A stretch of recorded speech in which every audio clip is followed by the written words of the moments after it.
What's up, guys?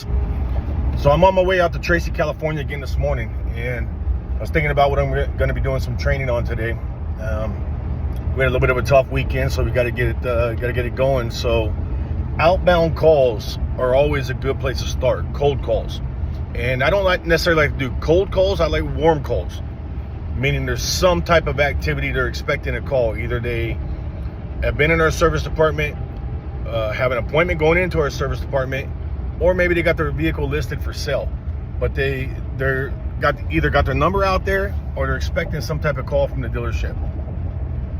I don't like complete cold calls because it just takes too much screening. It takes too many no's to get a yes. I always like to go for my lowest hanging fruit first. So when I do an outbound call to a warm call, let's say I got somebody that's coming into the dealership today for a service appointment of some type.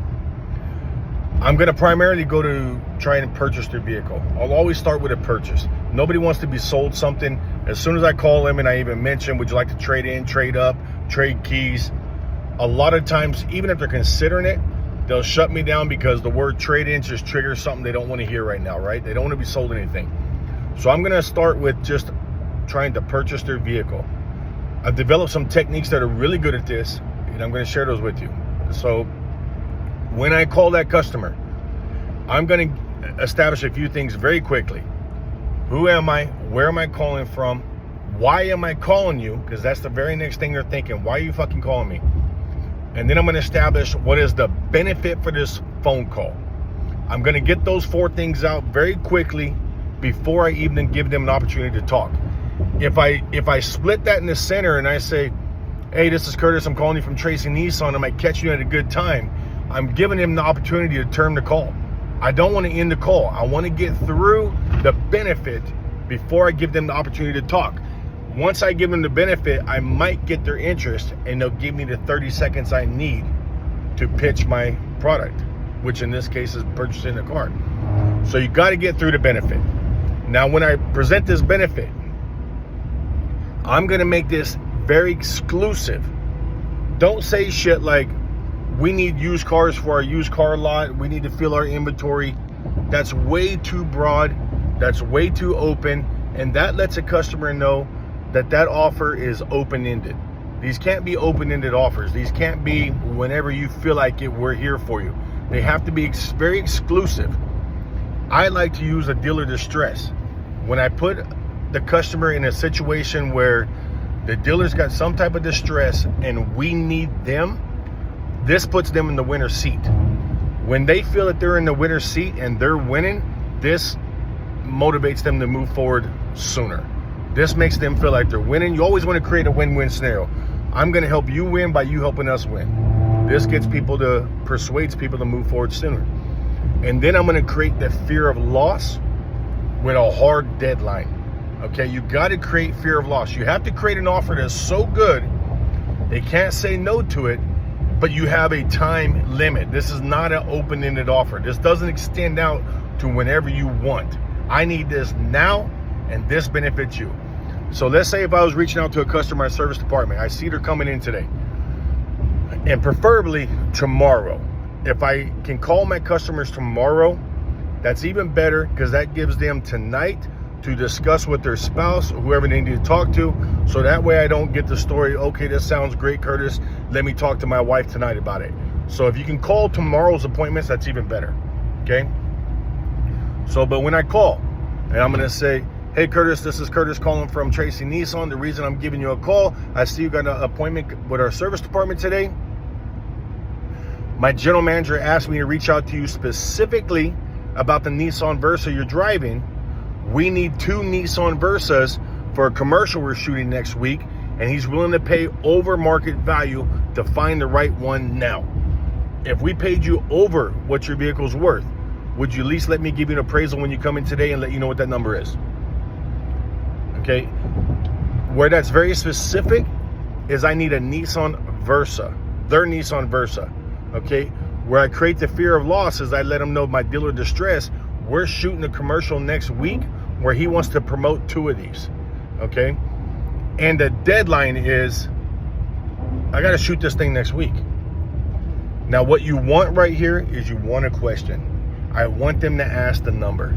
If they ask me the number, I got them on the hook. That's exactly what I need. If they shoot it down, I'll reiterate it one more time. I'll take one more stab before I just give up. So we're going to play out both scenarios. If they say the number, which is what I want, then I'll reel them in. Okay, so that'll go like this. They'll say, well, Curtis, how much can you give me? Or they'll say, well, that depends. How much can you give me? Or I guess that depends on what the number is. Any of these is a yes. Perfect. I'm glad you asked. The next part is so easy. When you bring your vehicle in, I'm going to do a physical appraisal. I'm going to send 3 pictures to my used car manager. Within 10 minutes, he's going to give me a over market value. It's your choice what you want to do from there. Does that sound fair enough? Easy peasy. They say yes to this every time. Now, let's say the second choice. They go, I wasn't really looking to sell right now, or no, I don't want to sell, or anything like that. I'm going to apply this pressure one more time. I'm going to say, I understand you weren't looking to do anything. Sometimes the best things happen when they're unexpected. Here's the deal. We bought 3 Versas through the auction last week. None of the 3 passed our inspections. My used car manager said, I'm not buying another one through the auction. I want to get these from our customers. We know they're good cars. I'll pay over what they're worth by up to $3,000. I don't care. I need these cars. The deadline's next week. We got to shoot the commercial. We already got the script written. They've already recorded the script. I have to find a Versa for this. Would you at least let me put an offer in front of you and then give me a yes or no from there? Does that sound fair enough? I got to create an offer that's so fucking good, they at least want to hear what it is, and you create that fear of loss. Okay? If they say no at this point, not a problem. Exchange information.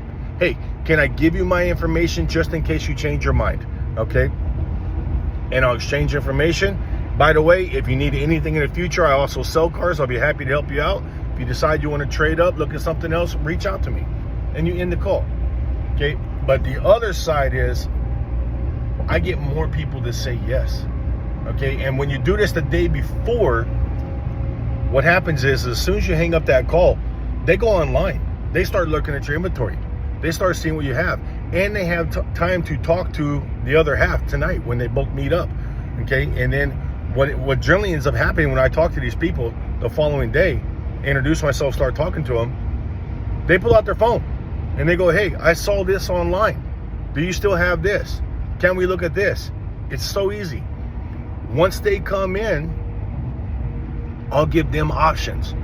Always options. Customers want to buy, they don't want to be sold. I can influence them to do what I want them to do, but I give them options so they feel like they're the ones making the decision.